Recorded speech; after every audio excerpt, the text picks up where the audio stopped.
Hello and welcome to Star Citizen Sunday. This is a weekly show which covers all the news from Star Citizen from the week just past. I am your host Mac, so let's get on with it. So this week, patch 3.9 is added to the roadmap. We hear CIG's plans for the character customizer, plus the Drake Corsair gets a Q&A post. So before we get started, here is the latest on Alpha 3.5. It is still in open PTU for everyone. There is no sign of a live release just yet. The current patch is 3.5.0p as they take all our feedback and fix the bugs and crashes. With that said, they have added 3.9 patch to the roadmap, which I have covered in a separate video linked in the description below. So with the release of the Drake Corsair, there was a question and answers post.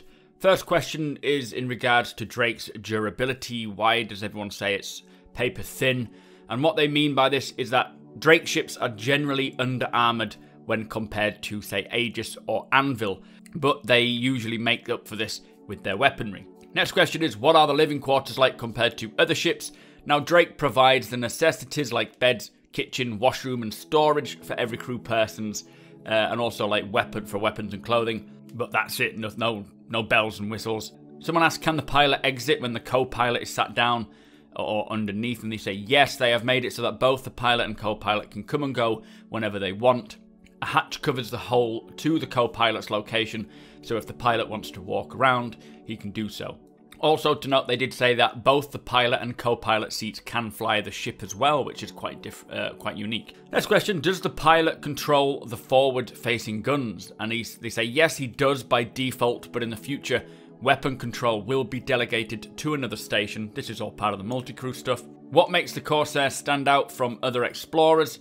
Now, the Corsair offers the same functionality as other explorer ships, but it's catered more towards the offensive style of gameplay. It also has a different set of roles for a crew of 4 people compared to the Constellation. Other points are the Corsair does not have a refinery for generating its own fuel. It can land in front entry hangars with its wings folded up. On board, each member of the crew can store up to 1 set of armour, 2 primary weapons and 1 secondary. There is an engineering station towards the rear of the ship. The front lift can take the entire crew of 4 up in one go. And finally, the ship will have a variety of lights available for things like landing, but CIG need to roll out more of the ship lighting, which they will do because we have requested it. And anyway, that is the Corsair Q&A. Do let me know your thoughts, guys. Let's move on. So Reverse the First this week looked into the character customizer. The first question being in regards to an age range. Will we be able to change the age of our character? Now, they said that we will, but not as we would expect. They're not going to sort of set the age as 20, 30, 40, 50. It's more going to be levels of skin types that give us a look of age. Next question is, what tier heads do the player characters use? The tier heads that we get to choose are tier 1 or tier 2. The famous actors we see in Squadron 42 are tier 0, so we're kind of close behind that. We will match up to a tier 0 and you'll only see subtle differences. Next question is, can we save our current look in the editor? And they are planning on for 3.6 having improvements like an undo history, so being able to go back without losing all the progress. But it does kind of save it at the moment, but there's a lot more tech to come for this sort of back-end stuff. Will we be able to get a numerical values of our players to give them to someone else so we can have twins, for example? Now, they said that as they keep adding new stuff, these values will constantly change. So once they're in the place where the data is not likely to change as much, then they will probably allow us to pass that information on. And I really hope so, because that means I'll eventually be able to share the values of my face and get all of my org running around with my face. It'll be very funny. Next question is to do with, could we have different coloured eyes? And they say there's no reason why not, but it depends on whether people want it. Also, they thought about holographic upgrades on the lenses of the eye, which would be real cool attachments for specific mechanics, which I kind of like.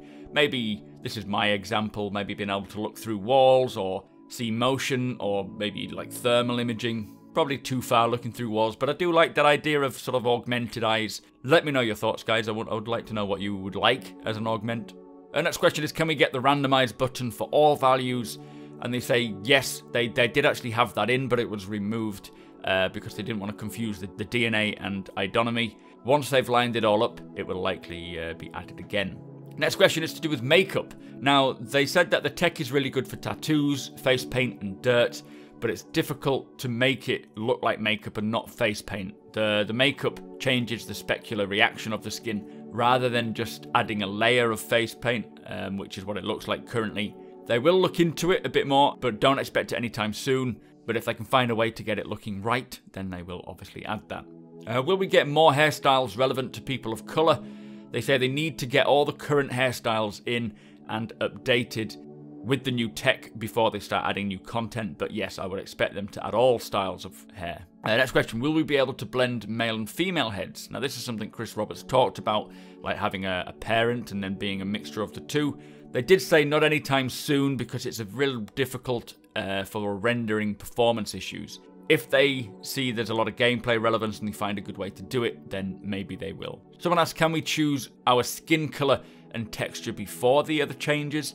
Now they do want to bring the skin selection into the same as the head selection screen. They're exploring this right now, but I always choose my idonomy first before messing with the face itself. So I would suggest just choosing your skin colour, your eyes, your hair, and so on, just so that you can see what it's going to look like as a final product as you're messing with the face.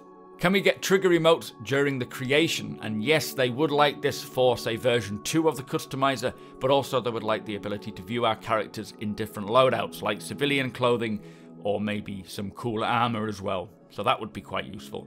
Final question was, will the creator expand to the lower body area? And they say currently there are 1,500 to 2,000 assets within the game that will be affected by the body changing, not to mention the animations, the seats and ladders and much more as well. Heights, they say, will not change, but body type is the tech challenge that they are looking at.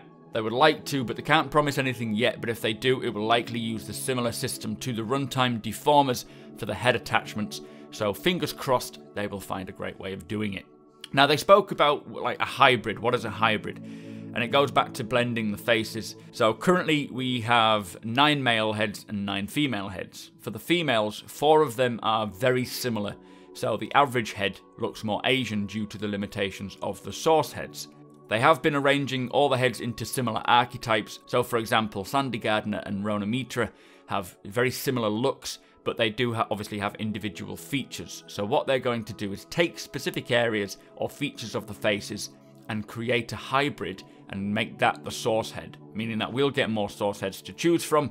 This will also help with the creation legacy, so having our original characters as source heads to keep the parent DNA values in your lineage. It's a long way off, but they are looking into this now.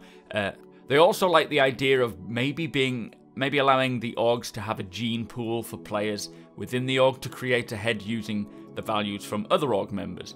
It could be a nice way if the orgs want to create, say, a family, but there's obviously some really shady areas of this which we won't go into.